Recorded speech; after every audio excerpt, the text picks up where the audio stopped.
Hi friends, SR గార్డెన్కి స్వాగతం.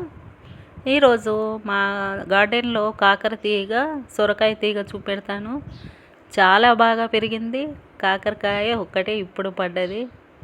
ఇంకా చిన్న చిన్న పిందెలు అక్కడక్కడ ఉన్నాయి. స్టార్ట్ అయింది, కాయలు పడడం స్టార్ట్ అయింది. కాయ మాత్రం చాలా పెద్దగా కాసింది. పిందెలు అక్కడక్కడ పడ్డాయి, పూతకు కూడా వచ్చినాయి. చాలా బాగా పెరిగింది కాకర తీగ మాత్రం, హెల్తీగా పెరిగింది. ఒక్కసారి స్టార్ట్ అయినాయి అంటే ఇక కాకరకాయలు కాస్తూనే ఉంటాయి, చాలా బాగా కాస్తాయి. పువ్వులు చిన్న చిన్న పిందెలు ఉన్నాయి, పైన బాగా విస్తరించింది. కాకర తీగ మనము సంవత్సరం అంతా కాపాడుకుంటే 2-3 కాయలైనా కాస్తూనే ఉంటుంది, ఎప్పుడు కాస్తూనే ఉంటుంది.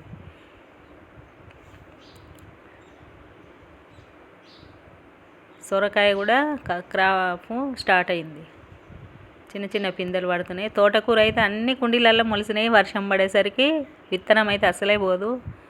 మేము ఫస్ట్లో ఒక విత్తనం వేసినాము, విత్తనాలు కొనుకొచ్చి వేసాము.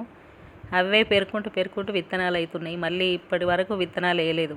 వర్షానికి పడుతున్నాయి, అవే మొలుస్తున్నాయి. అన్ని కుండీలలో కూడా తోటకూర బాగా మొలిసింది. సొరకాయ చెట్టు కొంచెం వర్షం పడేసరికి వాడిపోయినట్టు అయిన చెట్టు. సొరకాయ పిందెలు కూడా పడుతున్నాయి. చాలా హ్యాపీగా ఉంది ఫ్రెండ్స్. ఆర్గానిక్ ఫుడ్ ఇలా మనం పండించుకోవడం వలన మనం హ్యాపీగా తినగలుగుతాం. ఎంతో హ్యాపీ అనిపిస్తుంది. మన కూరగాయలు మనము పండించుకొని వండుకొని తిన్నప్పుడు చాలా హ్యాపీగా ఫీల్ అవుతాము. చాలా బాగా పిందెలు వచ్చినాయి, అక్కడక్కడ ఉన్నాయి పిందెలు చిన్నగా. మన గార్డెన్లో మనం ఇలా పండించుకోవడం వలన మన ఆరోగ్యం కూడా కాపాడుకోగలుగుతాం, ఆర్గానిక్ ఫుడ్ తినడం వలన. సొరకాయ ఇంకోటి కూడా పడ్డది, పెద్దగా అయింది.